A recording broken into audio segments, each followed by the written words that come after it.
I've been running my current Etsy shop for around about 2 months, and in that time I've been taking it extremely seriously.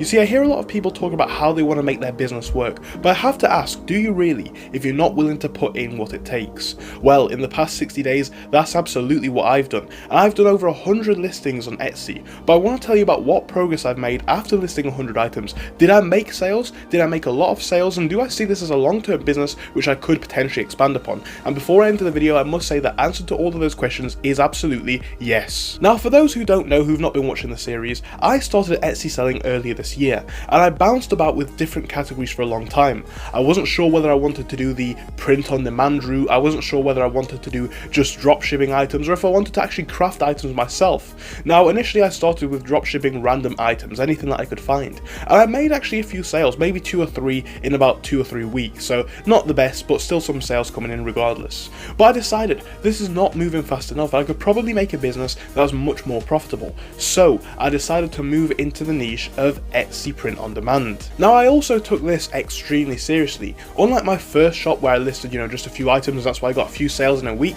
I decided it's more important to list lots and lots of items, and in about 2 weeks I listed 56 or more items, I believe it was at the time, and ultimately I made no sales from that. It was really disappointing.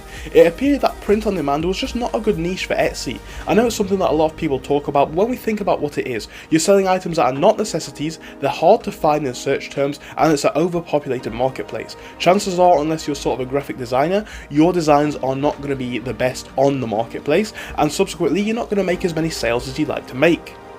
So what do I do at this point? I'm in a bit of a difficult position. I understand that the 2 niches that I've tried in the past haven't really worked too well, but one part of the previous business model that I tried absolutely worked: the dropshipping element. Now, you need to research whether dropshipping on Etsy is allowed in your idea, but what I will say is dropshipping is a concept of you don't have to hold inventory and you ship direct to the consumer.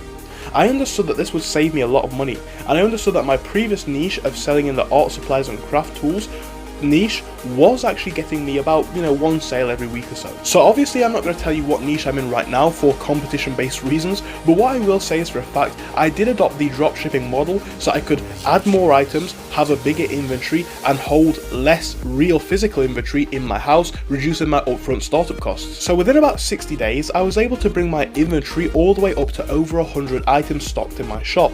Pretty impressive if I do say so myself. Now obviously you could do the maths on what that works out to be, but I was doing between maybe 2 and 10 listings a day depending on what day it is, and it averaged out to be 100 over the 60 days. But that's not what you guys are interested in, not explicitly. You guys want to know about the profit figures and the sales that I made. Well, like I said, the sales figures are fairly interesting and fairly impressive if you ask me. So let's first talk about the past month. Now that is actually this month, so December already. Bear in mind today, on the day of filming, is the 11th. I've made a total of 8 sales. Not bad in a single month. Now in the last 11 days my revenue figures were £229.97. Not bad at all for such a short period of time. Now, the best statistics that I have to look into this is the 1-year chart, where I will see that my total revenue for this year is £462.46. Now, in December, I made £230, just under as I said, and in November, I made £195. So one thing's clear, the trend is picking up quite a lot, and the sales figures are coming in now thick and fast. But this is obviously just the sales figures and the revenue. How much profit did we make in this time period? Well, I have to say we did actually do decently with profit. So for this month, December so far, I've made £94.18 in profit. That's not bad for 11 days on a brand new business that I only started in the last 2 months. Because I started the business a lot later into November, I had sales figures in that month of £57 in terms of profit, and if we combine that for a total, we get a figure of £151.61. So there you have it, guys. Etsy selling absolutely can be profitable, and you can make a lot of money with it.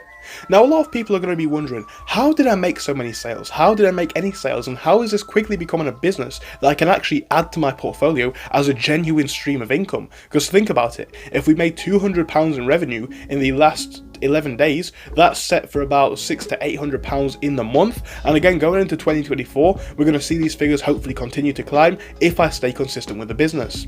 Now, that's the first thing that I'd say. Consistency with this business. Just like eBay, just like Facebook Marketplace, you're running a sales channel.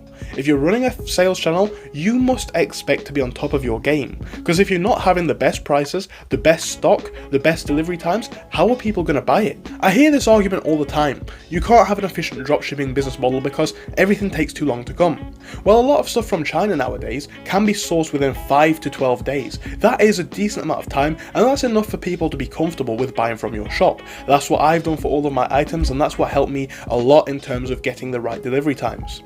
Now, in terms of making such profit, I aimed for every single one of my items to be profitable of at least £10. So the profit needs to be at least £10 with an ideal profit between £15 and £30 per item. And I actually achieved this on every single item bar one because I had to ship it from my house to Luxembourg because it was very hard to get tracking from the site that I was shipping from all the way to Luxembourg. Now, obviously these are just the basics of customer service. Have good products, have good service, have good prices. This is what we all know about business. But how do we do this more specifically? Well, like I say, it's about giving it your all. This took 100 listings, 100 different listings. That's a lot of time every single day. There's 100 different trials, there's 100 different potential errors. You need to be comfortable doing this.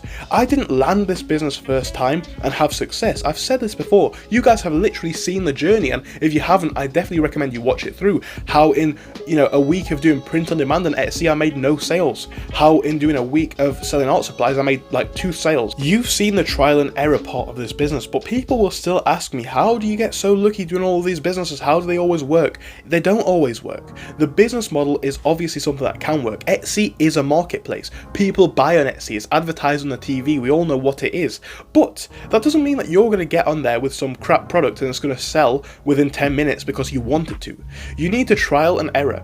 Not all of the items that I've sold on the shop have sold. Actually, the majority of them have not been purchased once, and I will clear out that inventory that isn't selling in the next few weeks. That's kind of my point. It's not about arbitrary figures. It's not about making £1,000 in sales, 10,000, £100. It's not about making 100 listings. It's about what's the quality of the work that you want to put in. If you just want to list up 100 crap items, no one's going to buy it. The prices are wrong. The descriptions are wrong. The delivery times are wrong. No one's interested in these sorts of products. You need to be on top of your game. You need to trial with stuff that works, error, experience both sides of it. And as I've said before, I've tried all different types of selling. I tried eBay selling, didn't make any sales. I now have an eBay shop right now that's made well over £3,000, I believe it is, in the past month or two. And I had an eBay shop previously that made over £10,000 in a single month. I tried Amazon selling. As of yet, I've never made a sale on Amazon. But in 2024, I'm going back into Amazon and I will make this business work. And that is the key difference between making the sales and not. Obviously, we can talk about niches. Obviously, we can talk about categories. Obviously, we can talk about price points, delivery times, all this different sort of topics, but what it really is going to boil down to is how dedicated are you to trying this out? It's a craft. A business is a craft, and it's going to take time to try different areas, different sites, different platforms, different niches, different products, different prices. You get the point. If you want to make it work, guys, that's what I definitely suggest. Now, I'm going to be giving you guys more information on eBay, Etsy, Amazon, and all these different sites coming up in the near future, as I am learning more about each and every single one of them myself, and I am actually expanding my business portfolio to have a different category of business every single month or so that is actually bringing me in a decent stream of income. That's what I want to do continuing into 2024, and I know for a fact it's something that you guys can do too. So, thank you for watching this one till the end. If you enjoyed it, don't forget to like and subscribe, and I hope I'll see you in our next one, which is coming out very soon. Goodbye for now.